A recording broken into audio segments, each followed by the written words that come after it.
A weekend of heartache for Ipswich Town Football Club, but so many reasons to be positive as well. Last minute drama in Oxford for the men and an FA Cup exit for the women. This is the Blue Monday podcast.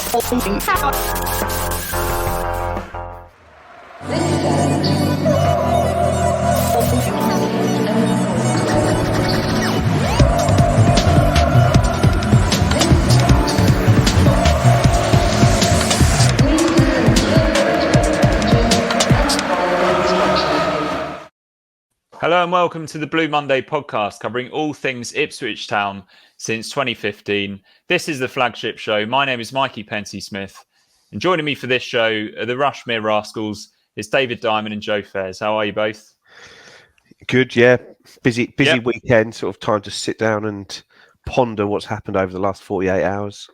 Contemplate. Yeah, good. Thanks, Mikey. Yeah. Emotionally recovered from yesterday, are we? Oh, that was tough to take. That was a real punch in the guts. That was yesterday, and just made for a frustrating drive home cross country.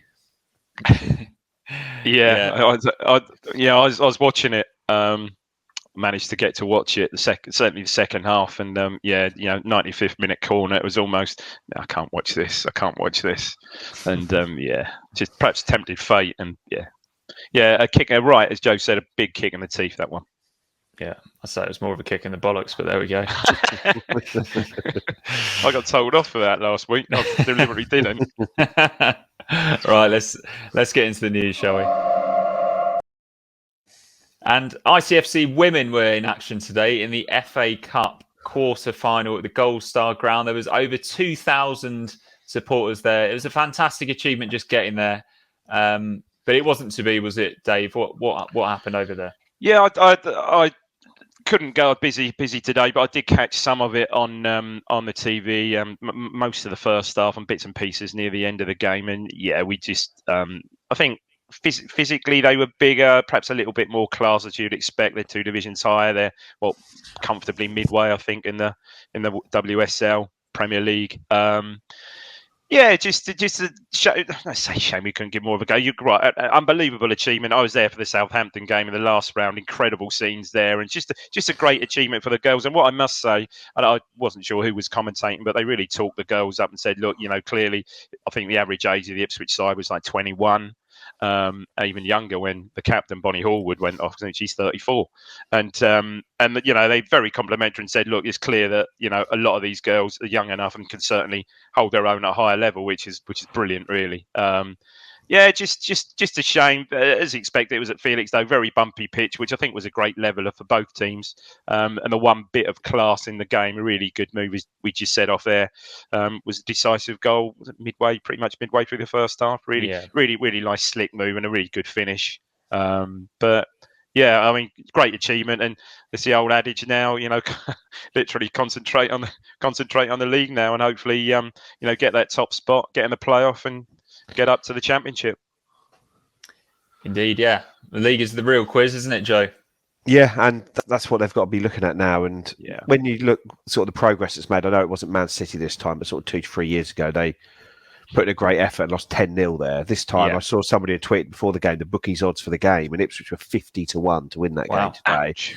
Yeah, and it's like, so when you lose 1-0 is a pretty lose 1-0, and they had a couple of at least sort of one corner late on in the sort of like the 89th minute, and couldn't get anything to work from it. But still to sort of play like that, and as Dave says, the pitch was a leveller. It was bobbly out there, and it wasn't able. Neither side were able to sort of put their best foot forward on sort of quality of performance, but to stay in the game and give yourself a chance. That's what the small team needs to do in these games, and sometimes it works, like it did for Oxford yesterday against the Giants and Ipswich Town men's team. But today it didn't work when they got the late corner.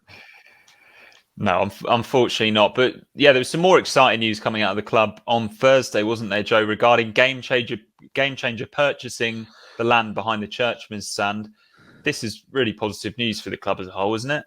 Yeah, it came out of nowhere, really, didn't it? I don't think anyone expected it. I'm sure, obviously, some people would have been aware of it, probably those who work for the council who helped push it. But so the club have bought what was Staples or office supplies and what was the gym next to it and all the car park around there, which has just been empty for, sort of probably pre-pandemic, really, Dave. Don't you reckon? Yeah. It's probably been empty since then, and it sort of goes in with what they've said. Last week we were on here talking about the big screen, the digital advertising hoardings, the new pitch that they want to do, and then this week we sort of see another show of intent from the ownership. And Mark Ashton has spoken previously how the main entrance of the club just doesn't point towards a town, doesn't point towards anywhere really. It's sort of almost around the back of everything. So it gives their club a good opportunity to really sort of put a big, I'd like to say no one knows what it's going to be or anything yet, but that's a real big opportunity to put a big entrance point there, upgrade the changing rooms that are that end of the pitch, some officing around the club, because it is dated behind the scenes. I know not a lot of fans go behind the scenes, but you have a look there and the sort of changing rooms, the office space, everything is very dated, and bringing that all in and having a big main entrance would be a real good thing to do. And we've now got the opportunity to do that where we hadn't previously. I wonder what Ashton made of the Kazam Stadium, Joe, if he thinks that Portman Road doesn't face the town. Yeah.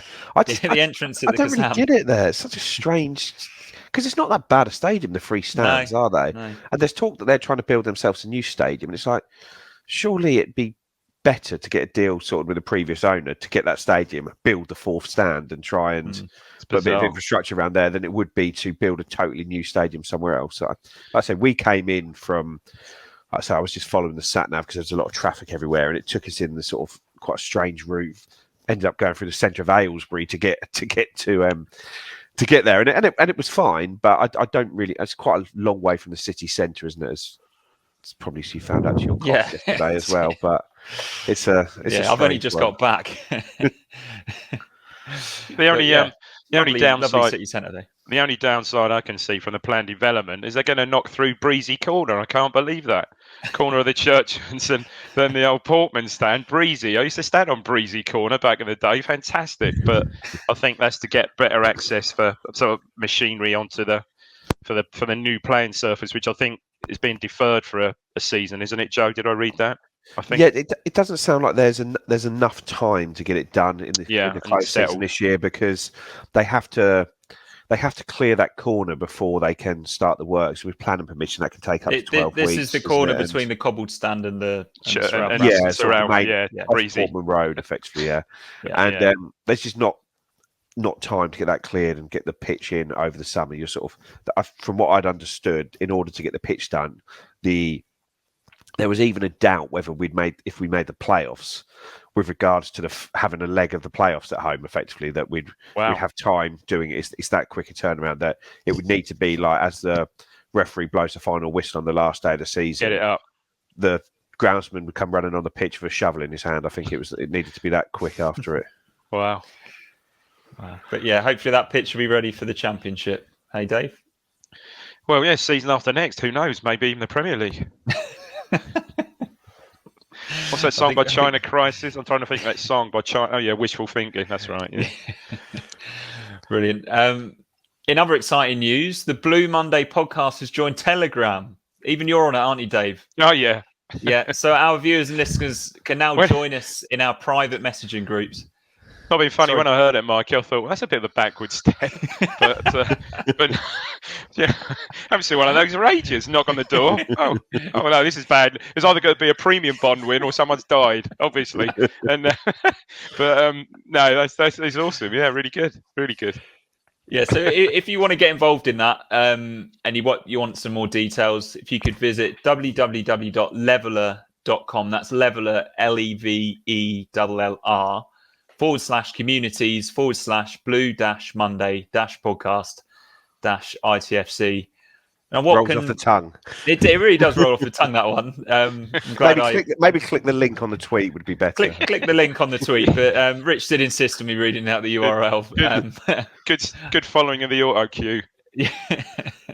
I'm looking forward to it. I'm actually in one for another podcast. I'm not the top 20 podcast, and they have sort of different channels on there, sort of like Championship chat, League One chat, League Two chat, betting chat, and it's a really good community of people, and hopefully the same will be true of ours. I know we've got sort of a good number of people signed up already on the waiting list to come onto it, and I say. So what groups do we have available, Joe? If you can, we've got sort of just general chat. Sort of podcast chat, Ipswich Town chat, the women's team and the youth teams at the moment. But as people join it and there's demand for other groups, I'm sure new groups will come as has happened in the other one I've been in. But it seems like for me it's a really good place to talk football, and hopefully in this one a good place to talk Ipswich Town, because as much as I like Twitter, it has become not the greatest place to have sensible football chat on over the years. And you can sort of put one thing out, and for all the good that that's how a lot of this podcast came from, really, and a lot of the community that follows this has come from Twitter and good debates on there. But it's a lot harder to have those good debates now. There's a lot more rubbish on there, so to speak, and a lot more aggression, and it's not as well.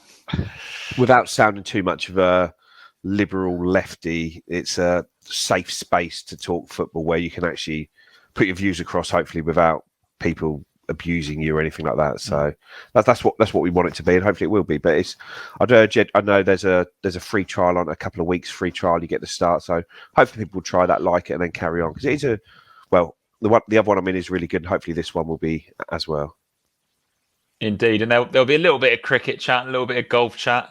Just general Blue Monday bounce. Yeah, I mean, I know I'm going to get heavily policed by Rich. He'll be administrating when I start talking golf and cricket on the wrong chat on the wrong site. I mean, it's all going to kick off. I know that, but I'm prepared for it. Prepared for it, Dave. No, not on this one. Shit. Right, before we move on to the match action, here's a message from our sponsors. With wings more crisp than a James Norwood finish, ribs meatier than a Sam Morsey tackle, and chicken tastier than Wes Burns, Favourite is Britain's tastiest chicken. And as a listener of the Blue Monday podcast, you can get 20% off by entering BM20 at the checkout. Order direct from their menu at chicken-ipswich.co.uk. They'll deliver anywhere within a 2.7 mile radius of the store. And if you're not quite as local as the Bond family, you can click and collect. The store is located just off Hadley Road. Favourite, Britain's tastiest chicken. Lovely stuff. Could have done with some of that yesterday when I arrived back in Oxford, rather than just going straight back onto the beers. There we are. Let's get into the match action, shall we? We went into Saturday's game knowing that we probably needed to win and hope results elsewhere went our way for us to stand any chance of gate crashing these playoffs, and maybe just moving out of ninth position at some point before the end of the season. And Dave, there was two changes to the side that drew 0-0. It was a decent performance against Pompey, wasn't it? But Morsey replaced by Tom Carroll, which wasn't a surprise. Carroll grew into the game on Saturday, but Morsey did make the bench. I guess that was the headline news, wasn't it? And Piggott was selected over Bond, which was maybe a little bit of a surprise. Yeah, Morsey was a bit of a surprise to me, being on the bench. You know, there's just something. You know, my take on that: you're either fit or you're sort of not fit type thing. I've seen that happen before and go wrong. Ultimately, clearly it didn't. So, yeah, that was no surprise. Piggott obviously in for the injured Jackson from last week. Probably, look, you know, I think we've all sort of championed him a bit, that look, he perhaps deserved his chance but deserves kind of a run of game. And it's again, everybody collectively, the pod and everybody just so wants him to do well, so wants him to score a goal, and you think that could lead to, you know, his confidence and you know, more goals between now and the end of the season. But yeah, I mean, we'll get to how he performed shortly. But yeah, no huge surprise, I don't think. No, Joe, do you think that there may be something in McKenna giving Piggott these opportunities away from home? Do you think there's maybe less pressure on him away from home, or do you think it's more just the different style, horses for courses, depending on who we're playing against? I'd say it's almost definitely the sort of horses for courses style, and probably sort of hoping someone that can sort of drop back into that space a little bit more and help us get up the pitch, hold the ball up well, and maybe lead the line a little bit better. But it just hasn't turned out to be the case, and has it for him? No. I think it was better at Fleetwood away or Morecambe away the other week, and he seemed to grow into the game. But I say it wasn't to be yesterday. No.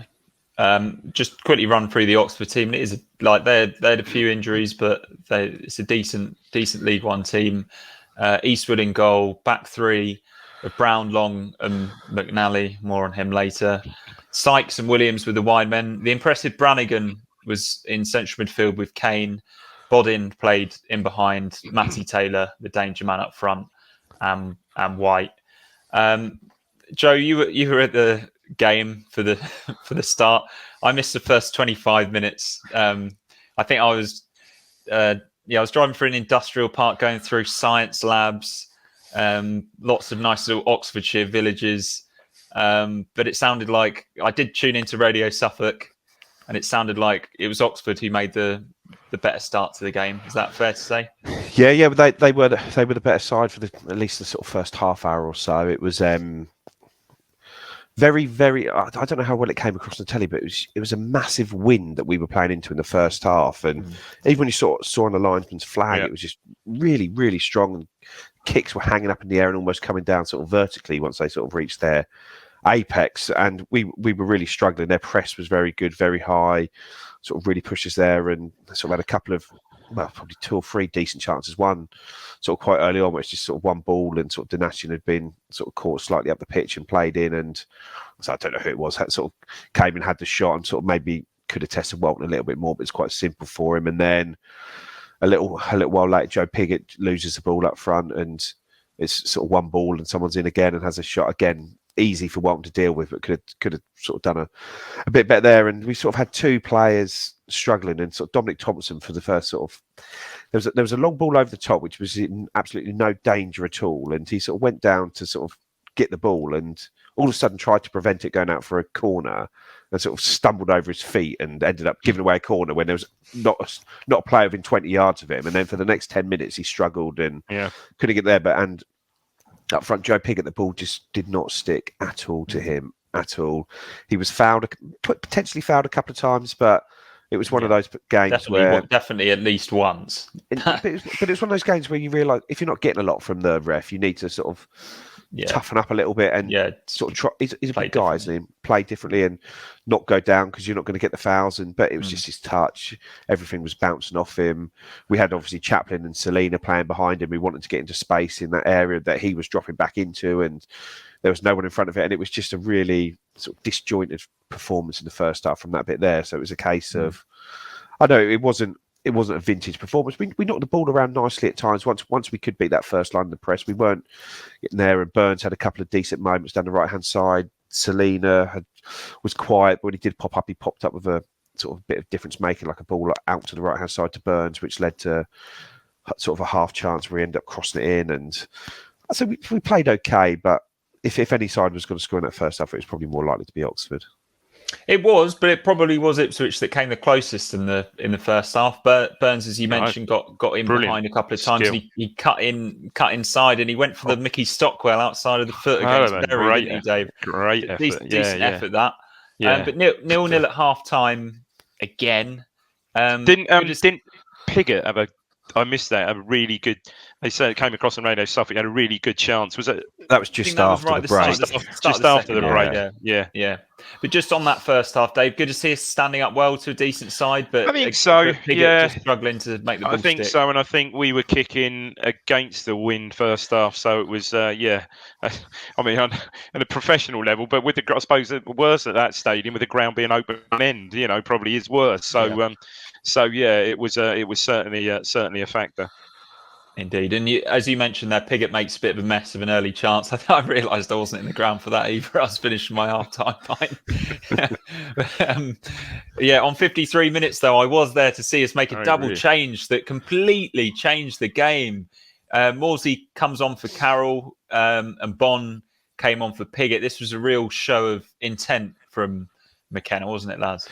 It was needed, and I was sitting quite close to Craig at the game, so I spoke to him at half time, and we sort of both agreed on the sort of points that Joe Pigott sort of needed to go off because he was struggling so badly. And then also Tom Carroll was, I think Craig sort of put it that he seems to be losing sort of balls that are sort of 60-40 in his favour, and he seems to be the favourite to get on the ball, but still not making anything happen. And in that sort of game, you just need a little bit more from him in midfield. And I was surprised when Pigott started the second half, and then I say we had a nice little movement. Burns gets away on the right-hand side, pulls it back to Pigott, and he's 6 yards out. And it's sort of the ball's a bit behind him, but he manages to sort of take a touch and take another touch and end up losing the ball and just clearing it easily when you've got to get a shot off.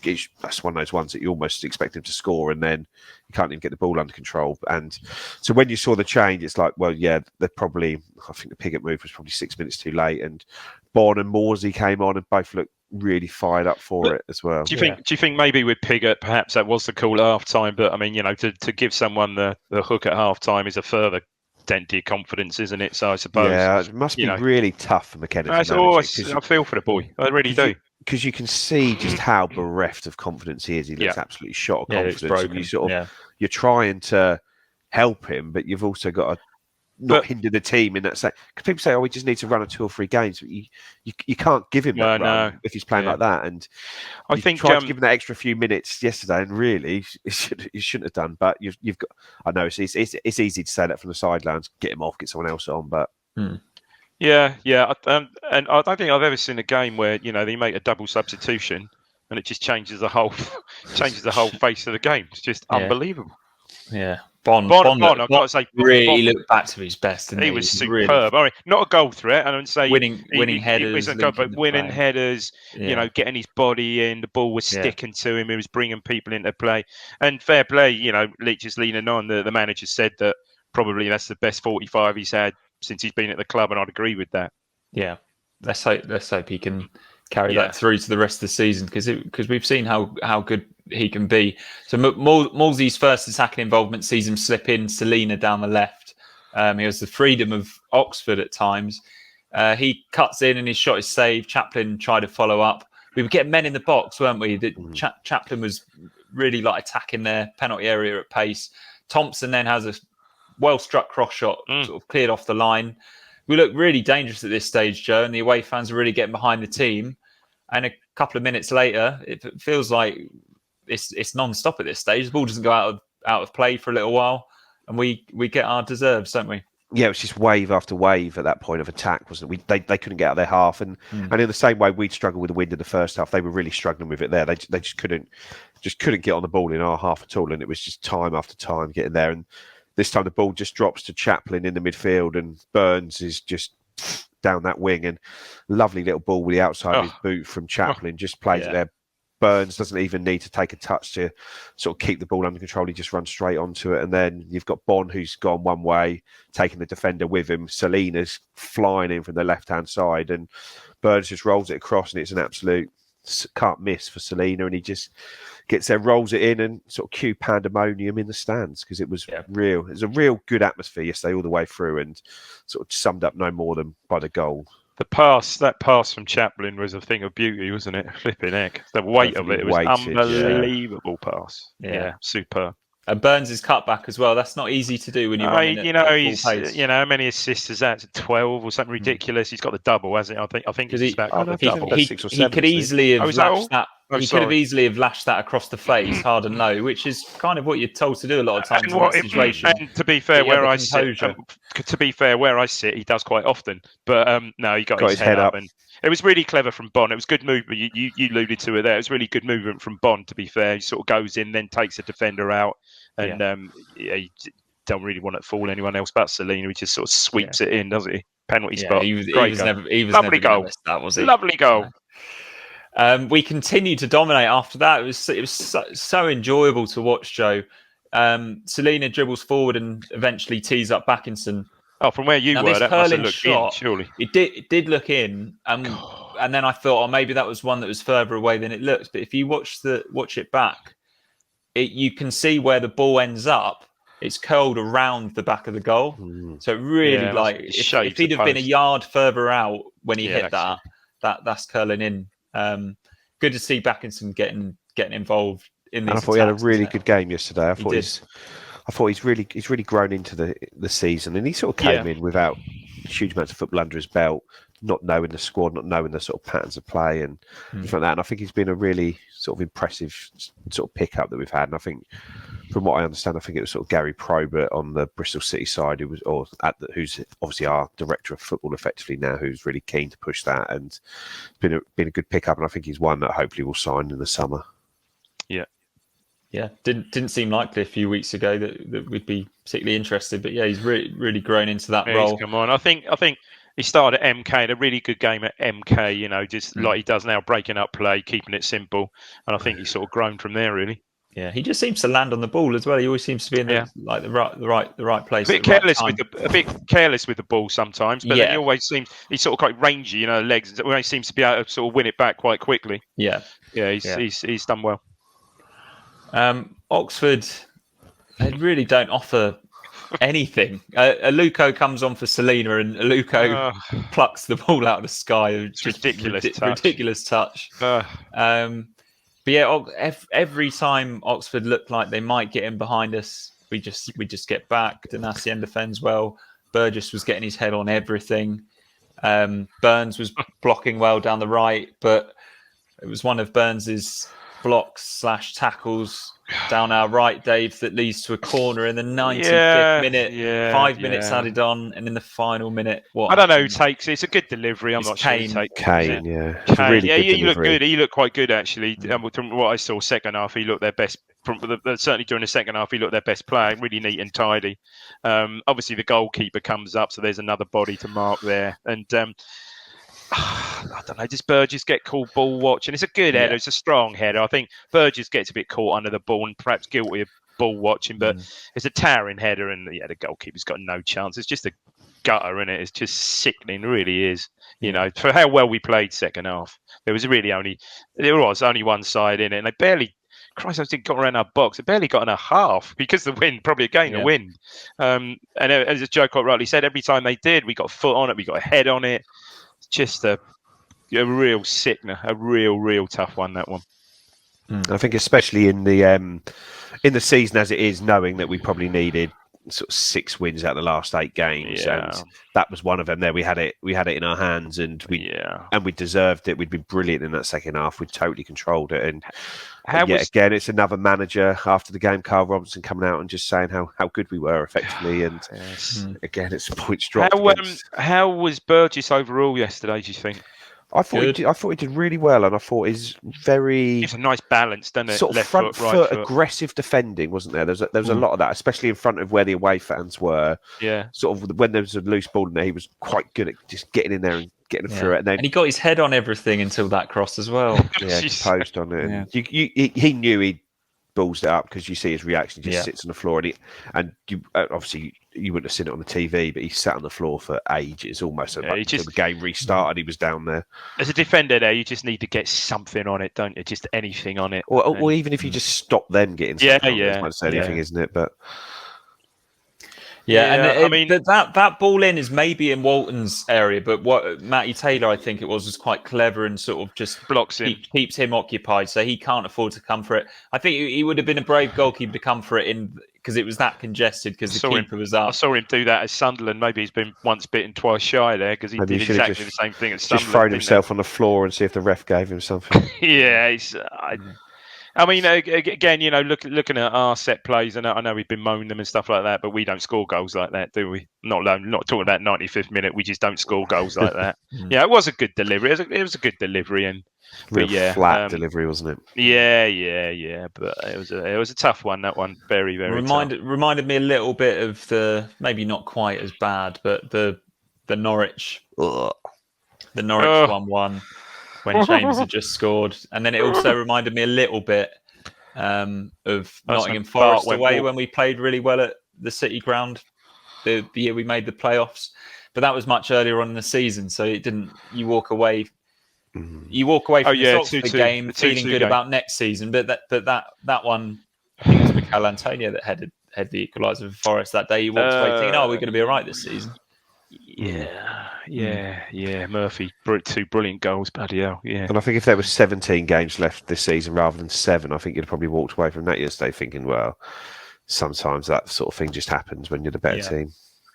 I almost hope we finish. Somehow we're still not out of it, are we? We thought at least we'd have some closure after that game. You think we win it, and I suppose it is probably we're back in it. It was like a plethora of 0-0 draws all over the gaff, weren't there? So we'll just go through these results. First of all, Rotherham. I know they're 10 men. What the hell was that result? 3-0 at home. They are wobbling, Rotherham. They are. Yeah. Sort of. They're just sort of falling over the finish line, aren't they? Bolton got back to winning ways at Crewe 1-0. Plymouth, this was probably the result of the weekend, wasn't it? 4-0 against Accrington. I mean, from nowhere, they've now won five games on the spin, yeah. and that's all they needed to do. They're probably there now.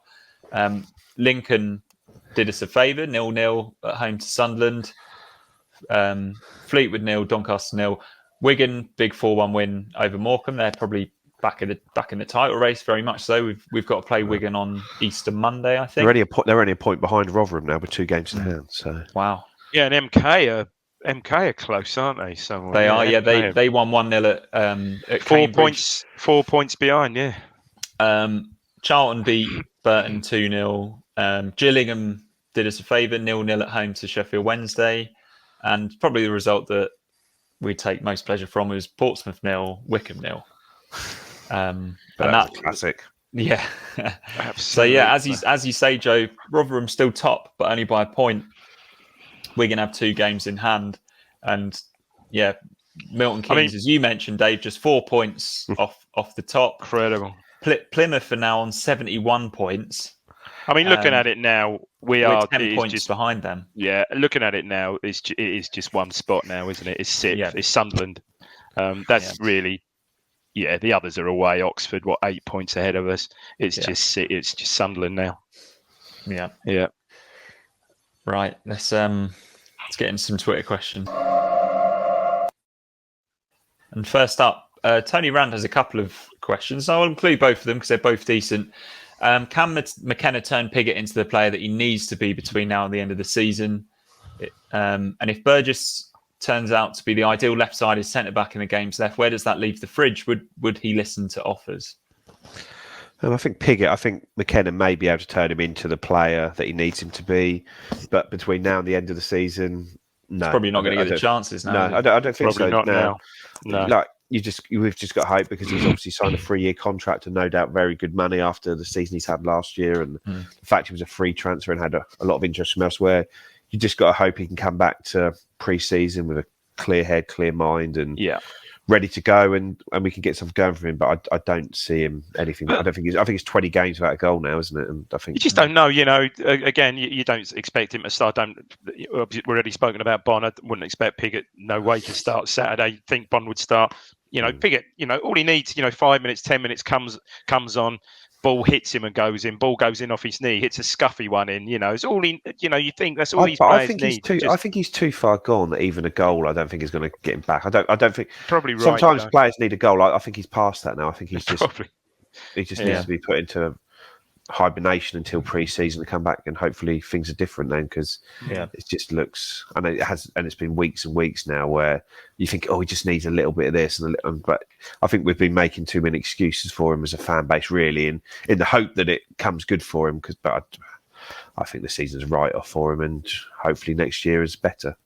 Indeed. And Burgess, I still see him as being a very good backup option in either as a centre back or the left-sided centre back, rather than. It's a good option. I wouldn't listen to offers for. No, but you're only an injury away from needing him, aren't you? So if you think like Corian Darbo's doing well on loan at Salford, yeah, very true. Elkin Baggott was on the bench yesterday, wasn't it? And I'd say we look pretty well set at centre back with the 4 that we've got, the 4 senior ones that we've got, and those 2 in behind. For me, Edmondson always play for me, but I think Burgess gives it a nice, right foot, left foot balance there, doesn't he? You got lovely left foot. What McKenna sees things long term as? Does he sees us playing free at the back next season, or is this just something that he's got to get us through this season, and it's come in and it's worked, and he can see it's working, and didn't want to change it too much, and we've sort of stuck with that? Is he going to try and change that? Because I know under Mourinho and under Solskjaer, when he's been working at Man United, they've never really been a 3 at the backside. They've always been more a 4 at the backside. Yeah. So is he doing something against his sort of general philosophy that he'll try and get there, maybe in an attempt to score a few more goals next season? Because we have been short of goals, haven't we? So things might change. So I guess until we know what a McKenna... we know what a McKenna side looks like, but what sort of his favoured maybe formation is as well, we don't really know on some of those bits, do we? No, but it'll be exciting to find out, won't it? Another question from Tony Rand. At the beginning of the season, none of us thought Wolfie and Donacien would be undroppable by March. Are there any players in the squad on the periphery at the moment that could become next year's surprise package? Could Baggett come storming through in the summer? I think because you mentioned Ndaba there, Joe, I think it's probably going to be Baggett's turn to go out on loan next season, don't you think? Yeah. Maybe he goes to Salford for the year and takes Corey Ndaba's place. Seems that of the loan players, it's Ndaba that is really performing well, isn't he? I'm not sure what's going on with Dobber at Colchester, Joe. Nothing. He's just not Nothing even at getting all, is it? squad, not getting a look in, is he? No. Yeah, and it sounds like Harper's not done particularly well at Crewe. No. I guess of the players on the periphery is your Raheem Harper's, your Joe Piggott's, which was just spoken about at length. Maybe an Idris El Mazouni, but it seems like he's going to have to go a long way to getting ahead of what we've got. But maybe the player that is here that maybe comes up is Kyle Edwards. Obviously, we saw a hell of a lot of he's the one. Of the season, and he's sort of faded. You're right, because if we switch to a different formation, he is the one. Man. He's the one for me, I think, that really could, because you've just seen glimpses of it and it's flipping heck. But yeah, he could be the one, I think. Because it sounds like McKenna had said, I'm sure he'd said that he was working as almost a right wing back, backing up Wes Burns in before he picked up that injury in training. So maybe that's the role we see him in, either right wing back or left wing back. But it does seem like a few players you can see are sort of trending the wrong way, isn't it? And it's trending the right way. Some interesting bits came out of the club as well this week. I mean, Selena came out and said, he'd liked her, which is great to hear. It sums up the team spirit and everything. That use a great set of lads, but he'd like to stay. So there's an interesting one. I think he's got 2 years left on his deal, was he? I think. Yeah. So Dijon are nowhere in the French. No, I don't think they are. So I don't think they can even reach the playoffs from where they are now. So he won't be playing for them next season, but it's where he will be playing next season. And I guess after this year, it's probably unlikely that he'll be in League One still, but we'll see. Yeah. We'll see. Fingers crossed on that one. Paul Westlake, we played so well and we should have won. Totally agree. Our goal threat is still from the midfield and the number 10s. How many new strikers for next season? And who? If Macaulay Bond plays like he did yesterday, you think if he to be one of our new strikers next season. No, exactly. I think he proved a point yesterday. I think I speak to fans and things like that, and they're basically saying, not sure he's gone so long without a goal, and he's come on, he hasn't really contributed much. Not sure signing him would be the right option, sort of thing. But you see how he performed yesterday, and you really can see what he's about. So yeah, I mean that will be an interesting one, won't it? You'd think, I think we spoke on the pod the other week with Joe, that Jackson maybe in the sort of 3 or 4 games run that he had till he picked up his injury may have done enough. I think probably, you hear McKenna speak about... Sounds like it for what McKenna said, doesn't it? That he'll be getting another deal, or at least being offered one. So I would expect, you'd like another proven goal scorer, wouldn't you, really, to come in? Because it would probably be a Norwood replacement, won't it? Because he's not going to be here. You would think he's done. Oh, mind you, I thought that prior to Christmas. Yeah, he's proved us wrong before. I can't see him getting a look in now, realistically. I really can't. Was he on the bench yesterday? He was on the bench yesterday. But he's not getting a look in. He's not getting on, is he? But maybe, like I say, Bond, we don't know where things are there. I wouldn't. No, he's not a player. I don't think anyone would be. He's not a sort of at the start of the season. It's like sign this player, whatever it takes. Oh yeah. Maybe he's played himself out of a move elsewhere as well, and maybe it would only take a nominal fee to get him across here. Now we don't really know on that side of it, but I wouldn't be adverse to Bond coming back. But it's I think we'll be going down the route of looking for players maybe with a bit more athleticism. Like when you look at how McKenna's got so much out of Caden Jackson, are we going to be looking for maybe a young Premier League loan player to drop down? And I think we'll set our sights pretty high in that. Joe, no one realistically, if we're still in League One, no one realistically coming up from the 18s or 20. Well, the 18s. You've got Tyrese Simpson, haven't you? So whatever the situation with that. What about the lad Curtis who scored a goal the other week at Charlton? Looked really sharp. I think 18. He's a first-year pro, but he's missed. He's only just sort of come back from injury. He had sort of a cruciate injury at the back end of last season, so we'll see where he is. But I'd say he's a fair way behind even the Simpson. Really, at the moment, he's probably someone that needs a bit of. Yeah, is that? I mean, any news on Simpson's contract? You heard anything on that? No, there was only a bit that McKenna had said last week, basically along the lines that he's back training. He's done a bit of training with the first team, and it's not impossible that he'll get an opportunity. But I guess it maybe depends on where the season gets to. If the season's going to be almost over, if we don't win the next couple, and then maybe you start looking at some of the players who are here next year. But you don't really know, do you, the contract situation? No. Sean Davey says he has a feeling that we'll go undefeated for the remainder of the season, but we'll come up short and finish in ninth. It'll be I'd rather finish alphabetically 10th. At the start of next season. Are we going to be ninth? Yeah, we're not going to be far off there. You're probably right, actually. I can't wait to raise a glass because we're no longer ninth at some point. Yeah. Oh man. Turbo the Sailor took a couple of snaps for me yesterday. It's nice to see him at the game. He says this league is very poor, yet we couldn't get our act together at the start of the season, which has cost us promotion. Can we put the words "time to gel" into Room 101 and never hear them ever again? I'm sure it's gone in there, hasn't it? It surely has gone. Yeah, get rid of that. Because we didn't need time to gel when the new manager came in, did we? He came in and John McGreal changed the team and from 4 at the back to 3 at the back, and it gelled within sort of about 5 minutes that first game against Sunderland. So I'd say we came away. I went to the game with a few guys yesterday, sort of on the way back, and tweeted something to the effects of it last night. But I just felt really positive about being an Ipswich fan. At the moment, I think the manager's the right manager. We've got some good players. We're going in the right direction on the pitch, off the pitch. Everything's going the right way. And some of the football we're playing is sort of on a different level, really, to anything I've seen for a long time at this football club. Sort of probably going back to the Burley era, really, for the quality of football we're playing. I know we had some good times under Mick, but that wasn't this sort of football there. And I turned to my mate and said that after the game yesterday. It was so exciting scoring a goal.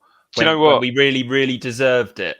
And it's great scoring a goal when you don't deserve it. Don't get me wrong, but it really felt like it was building and it was building, and it was just a moment. It was just a matter of time of whether we were going to score or not, and then we did. And that, like you said, that is like the Burley years, isn't it? And when you think under Mick, those goals, Murphy scored some incredible individual goals that season, but for instance, the goal against Middlesbrough, the tab header and the great move. I mean, everyone remembers that because it was such an outlier in that whole McCarthy era, wasn't it?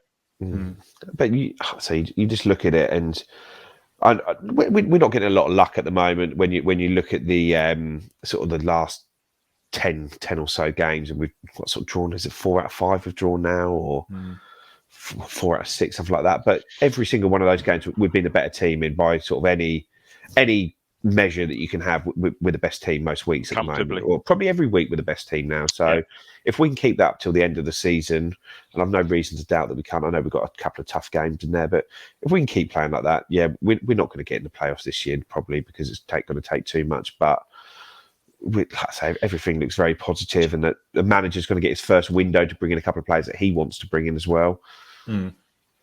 I think you're right, Joe. Just keep that momentum going to the end of the season. Just keep the feel-good factor there. Yeah, we're going to be short, but just keep that nice feeling around the club.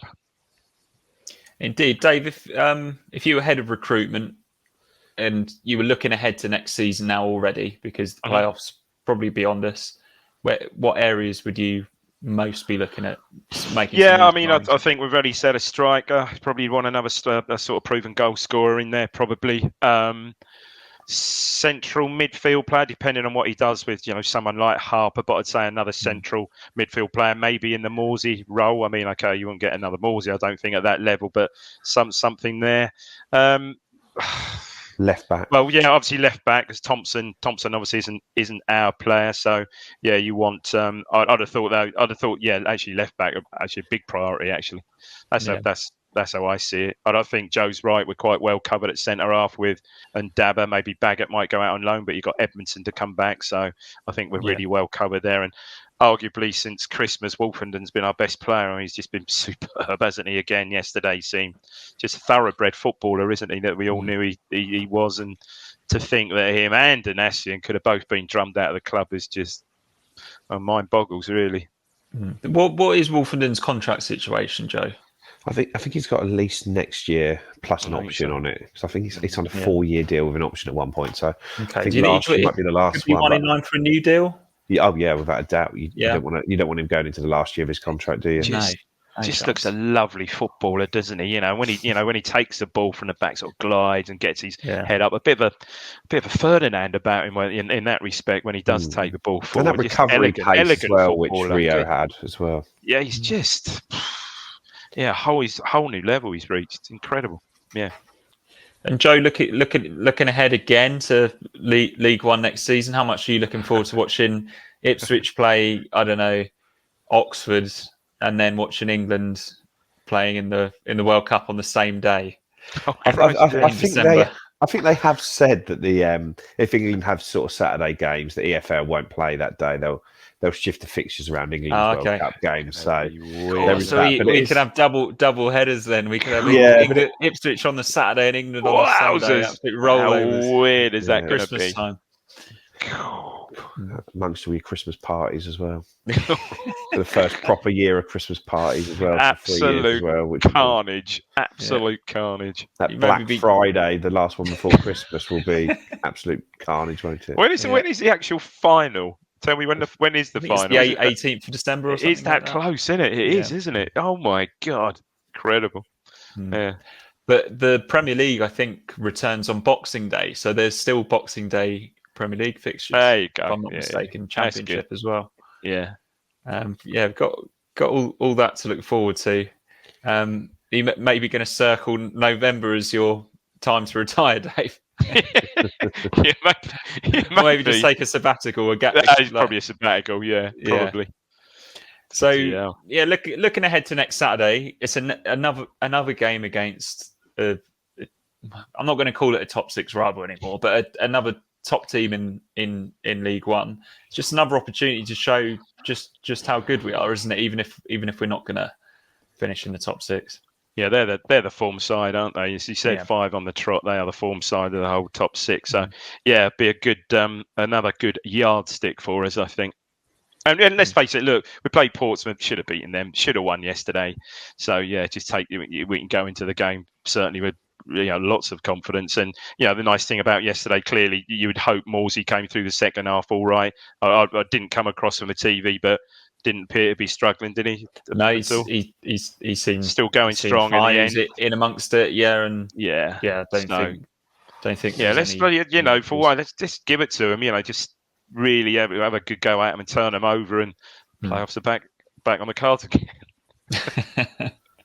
God, just keeping us stringing along until Easter time. Blue Monday will be back. There'll either be a Q&A in midweek or maybe another interview treat. Rich and Seb will preview that Plymouth game that we just mentioned on Thursday or Friday, and then hopefully the flagship show will be available a little bit earlier next Sunday. We're going to start getting these shows out a little bit earlier, so it might be available as early as middle of the afternoon on Sunday. So please hit like on this video if you're watching on YouTube. Subscribe to the channel. Continue to make generous Acast donations, and of course, please come and join us over on Telegram. What sort of banter can they expect from you, Joe, over the next couple of weeks? Some amazing sort of Jay from the In-Betweeners like banter. And that is what we enjoy, isn't it, Dave? Yeah, absolutely. Jay and Simon, absolutely, yeah. Just quickly to take it on to a more serious note, something's just broke in the last sort of 25 minutes from Tristan Nydam has sort of announced his retirement on Twitter from professional football. So we're all going back to the injury suffered against Notts County, sort of just a short tweet there, sort of saying, like many young kids, my dream was always to play professional football. I didn't know how or when, but I knew I would. I was fortunate enough to play for Ipswich since I was 9 and for England. Sometimes life can throw challenges at you, and the last 2.5 years have been extremely challenging for me after my ankle injury. As a result, I've had to make a really tough decision, and that is to retire from professional football. Firstly, I would like to thank Ipswich Town for everything the club did for me for the past 13 years, for always supporting me, the medical staff, coaching staff, my teammates. I'm thoroughly grateful. I'd also like to thank my family and friends for always sticking by me. Lastly, I would like to thank the fans for the support they've shown me ever since I broke into. I'm forever grateful for my journey and experiences. And although my time as a professional footballer was limited, I look forward to all the different opportunities life has to offer me. And that's just, it's just really sad, isn't it? He was when he broke into the team, did brilliantly well. And I think he sort of was the same age as sort of Downs, Dazelle, those lot. And at one point, he looked like he was probably going to be the one that was going to kick on more than Kieran anyone. He was Kieran Dyer's favourite, wasn't he? He was. Yeah, such a shame. Such a shame. Again, lovely, lovely player, elegant player, had it all, and just terrible for the lad. But good luck to him. When he came into the he came in sort of one game last year, didn't he? He did. Didn't look out of place. Didn't look out of place sharp. at all. And I know from the people, the sort of limited amount of people that were watching the under-23s games, they were saying that he was the best player on the pitch when he was playing, just straight back at it straight away. And it's just, I don't know, a real shame. I think we saw some footage, didn't we? That it was like a bit of a player cam of him playing left back for the under-23s in a game, and he just looked so solid. He was so well balanced, wasn't he? Nice Dave, like a lovely running gate. Nice footballer. Yeah, and like I said, good luck, Tristan. Whatever life takes you, mate. Really sad. Sad. We sponsored the man of the match one game, and I think it was a game sort of in the championship where we lost, but we gave Tristan the man of the match. He came up and we had a chat with him. Really nice lad, really good guy, sort of confident, and looked like he was going places at that time. And sort of, so was he local? Was he local? He wasn't, was he? I think he's from Colchester. I think he's Colchester. Okay. Yeah, so he's Zimbabwean, but I don't know if he was born out there. I'd have it somewhere, but Colchester boy. But really good footballer. Really sad. I know Ben was at Notts County when he had the injury, and it looked a real bad one. It's taken a long time to get back, and obviously just his body just hasn't been able to recover from that. But real shame, and best of luck to the future to Tristan. Yeah, absolutely. Yeah, best of luck. Anything either of you would like to plug before we say goodbye, or just best wishes to Tristan Nydam? Yeah, I think best wishes to Tristan Nydam. I think really terrible that. Okay, cheers everyone for watching. Good night.